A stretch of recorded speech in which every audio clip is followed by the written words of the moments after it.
game for us. I think we beat a good team today. We were able to watch them on film. Their last two games, we were able to watch. We all watched them Tuesday night against St. John's. I think it's a really good team. I think we played well. Not pretty, but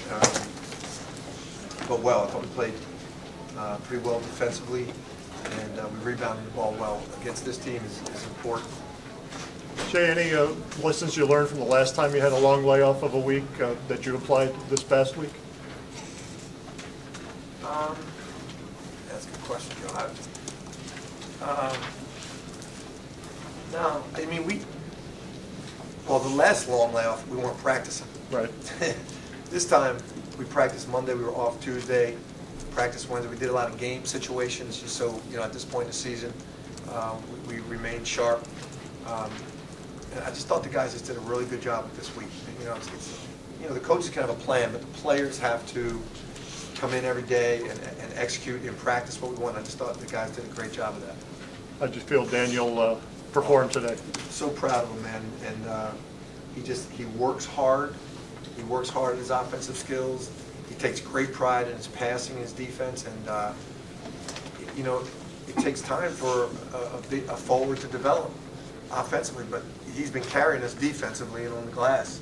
I thought the block shot he had trailing was kind of that was the dagger. A lot of people talk about threes that are the dagger. I thought that was the dagger because they were making a little run.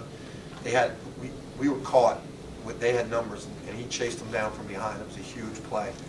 And being able to go to him when Javon's out is big for us, too. It's two games in a row now where he's in double figures. Like, what does that do for you guys offensively? I mean, you talked about the defensive side of things, but offensively moving forward in this conference to have a big guy who can score like that. Well, it really helps us defensively because we're able to play him and Javon together a lot because they're both scoring now. Sometimes if we have both of them in, we're better defensively. But sometimes we only have one in because we need some help offensively. But now, playing those two together, we're great defensively and we're just as good offensively. Jay, you caught a fast timeout. You was pretty unhappy. What were you seeing? How quickly did it take to fix that? We just made a little adjustment in our press, and we've worked on it all week. And the first two plays, we didn't execute. So obviously, it didn't stick, right? So that's not all their fault. We changed something, but I just had to remind them, immediately, like, yo, we just worked on this. We got just change this. Let's get back to it. Being able to keep Daniel on the court, that's some foul trouble and gotten out of. How much does that change everything? Big. As I said, defensively, Javon and Daniel can guard anybody. They can guard out on the perimeter, they can guard inside, and they rebound well, they block shots. So Daniel's been in foul trouble a lot, and we've had him out for those reasons. And then there were other reasons where offensively, we just wanted to play smaller. So being able to keep him on the floor like this and him playing like this offensively is really big for us. How about Josh seemed to come in and allow Darren to sort of sort things out there after a rough first half following the last game too? Yeah, I really liked the way Darren Hilliard, for whatever reason, he was drilling shots in practice this week. So for whatever reason, he wasn't making shots, but he was doing all the other things. And then you got a guy like Josh that can come in. That's where our depth is. We've talked about this, is really productive. You have a guy like that come in here and give you points, and bring you energy. He's very valuable to us. Daniel, can you talk about the comfort level you're at right now as far as learning all there is to learn about big-time basketball? I'm really comfortable. I think my coaches and my teammates do a great job in being confident in myself, and I just respond to them having confidence in me. What's it like? I mean, you've had trouble with foul trouble, haven't been able to stay on the floor. What was it like today being able to stay on the floor and get into a little bit of a flow? I mean, it was really good being on the court for my teammates. I know I'm a big defensive presence, and that's the first thing we work on in practice every day. So just being able to be out there defensively for my team first and foremost was great. Jay, you talked about coming off a long layoff. Now you're right back at it Monday night. Talk about that. Great. I think the players like that a lot better. The players are much more comfortable. Coaches, we like a little bit more time to prepare, but in the end, it's really what's best for the players because they get it done. So I'm not worried about it. I like it, and this is normal. in the old Big East. Saturday, Monday is a normal thing, so it's all good. It's not a concern. Coach, can you talk a little bit about how your team has just seemed to do a lot better this year in getting assists? Tonight you had 21 assists and 31 made field goals. It's a combination of young guys getting a year older, just knowing what you're doing. Assists really come from a smart team that knows where the next pass is before they make it. So it's that, and be able to get Daniel on the floor more. I mean, he's a great passer, always has been. That wasn't from me. That's his high school coach, and he came here that way.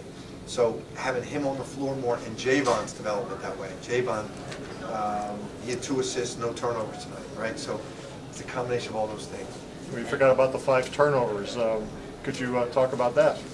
Oh, ours? Yeah. I thought you said JP. I went to look real quick. No. Your team's. I'd kill him. You go from one timeout to another with 5 turnovers, right? Yeah, exactly. But I think that comes with the assist thing. Like everybody's comfortable with what we're doing, comfortable with each other. They play together. And I think we talked about this before. We have a smart team. We really do. Again, they came this way. Josh is that way. He's that way. We had our highest GPA ever this semester. They're just smart guys. Can you talk a little bit about just staying on assists for a little bit longer? You seem to have a lot. Of guys that put up a bunch of assists. I mean, it wasn't just one guy, that was running that. It was, Daniel. It was Javon. It was Ennis. It was, Archdiakono. Usually guards are pretty good at that. Usually, but when you're forwards, both do that. So our 2 biggest guys have become. He's always been. Javon's become a good passer, and then everybody else, we kind of want them to be good passers when we recruit them, and they need to play together. So I think it's that combination. It really starts with the forwards. Like Archdiakono had 3, so your point guard always has assists. But when your forwards get 6 assists like that and no turnovers, that's big time. Daniel, how much does the confidence the other 4 players on the floor have in you play into the confidence you play with? I mean, it seems like they were entrusting you with a lot of the things that were going on at the offensive end. I mean, it's great personally for me, knowing my teammates have great confidence in me. And for me, I just have to respond to that, and even if I make a mistake, just know they still have the same exact confidence to move on to the next play. Where'd you learn to pass like that? Big guys usually takes a while, and you see that. I think it was running some point in high school. My high school coach had me run a little bit of point, and when I came here, there were so many good shooters, so I was just passing the rock all day in practice. Josh, what happened there in the second half? Did you test you out there on the court? Yeah, a little bit, but that's kind of basketball. It gets chippy at times, but I know him. He played on my AAU team, so that happens that way. It's just the way of basketball. It's just how you respond. Anything else? Talk about Creighton. Obviously, it could be 2 first-place game.